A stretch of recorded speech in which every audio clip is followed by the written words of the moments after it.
அனைவருக்கும் வணக்கம். இப்போ நம்ம என்ன பார்க்க போகிறோம்னா, மெட்ராஸ் உயர்நீதிமன்றத்தில் செய்முறை தேர்வு எப்படி இருக்கும் அப்படின்னு சொல்லிட்டு தான் இந்த வீடியோவில் நம்ம பார்க்க போகிறோம். அதுக்கு முன்னாடி செய்முறை தேர்வுக்கான மதிப்பெண் எவ்வளோன்னா 70 மதிப்பெண். தேர்ச்சி மதிப்பெண் எவ்வளோன்னு பார்த்தீங்கன்னா 28 மார்க்கு. இப்போ செய்முறை தேர்வுக்கு நோட்டிஃபிகேஷனில் என்னென்ன விதிமுறைகள் கொடுத்துருந்தாங்க அப்படின்னு சொல்லிட்டு பார்க்கலாம். இப்போ நம்ம இந்த நோட்டிஃபிகேஷனை படித்து பார்த்துடலாம். செய்முறை தேர்விற்கு எழுத்துத் தேர்வில் தேர்ச்சி பெற்ற மதிப்பெண்கள் அடிப்படையில் 1:5 என்ற விகிதத்தில் அல்லது மெட்ராஸ் உயர்நீதிமன்றம் ஆட்சேர்ப்பு பிரிவினால் நிர்ணயிக்கும் விகிதப்படி விண்ணப்பதாரர்கள் அழைக்கப்படுவார்கள். இதில் நம்ம சுருக்கமாக சொல்லணும்னா என்ன சொல்லுவாங்கன்னா, எழுத்துத் தேர்வில் பெற்ற மதிப்பெண் அடிப்படையில் செய்முறை தேர்வுக்கு 1:5 என்ற விகிதத்தில் கூப்பிடுவாங்க அப்படின்றாங்க. அதாவது ஒரு போஸ்ட்டுக்கு 5 பேர்த்த செய்முறை தேர்வுக்கு கூப்பிடுவாங்க. அதிலிருந்து ஃபில்டர் பண்ணி ஓரல் டெஸ்ட்டுக்கு 1:3 என்ற விகிதத்தில் கூப்பிடுவாங்க. இப்போ நம்ம இந்த செய்முறை தேர்வில் என்னென்ன கேட்பாங்க அப்படின்ட்டு நோட்டிஃபிகேஷனில் கொடுத்துருக்காங்க, அதெல்லாம் பார்க்கலாம்.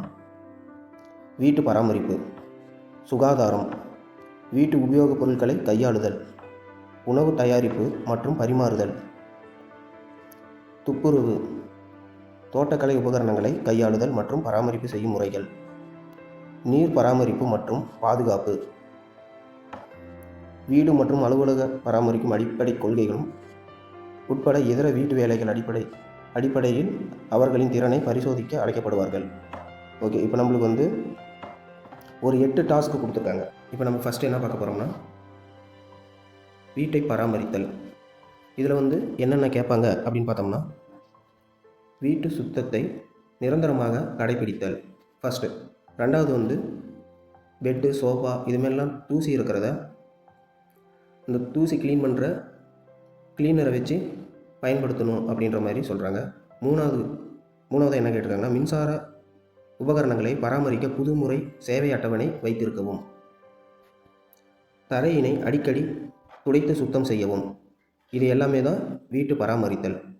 ரெண்டாவது நம்ம என்ன பார்க்க போகிறோம்னா, சுகாதாரம்.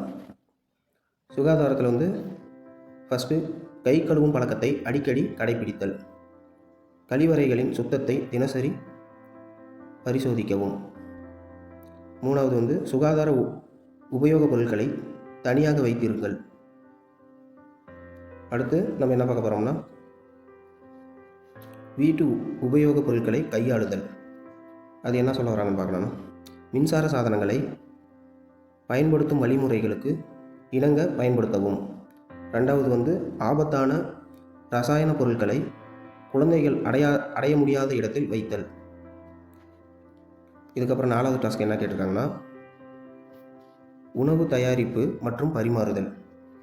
இதில் ஃபஸ்ட் என்ன கேட்டிருக்காங்கன்னா, சுத்தமான பாத்திரங்களை மட்டும் பயன்படுத்தவும், உணவுப் பொருட்களை வைக்க உரிய வெப்பநிலையை கடைபிடிக்கவும், பழங்கள் மற்றும் காய்கறிகளை சுத்தம் செய்து காய வைத்து பயன்படுத்தவும்.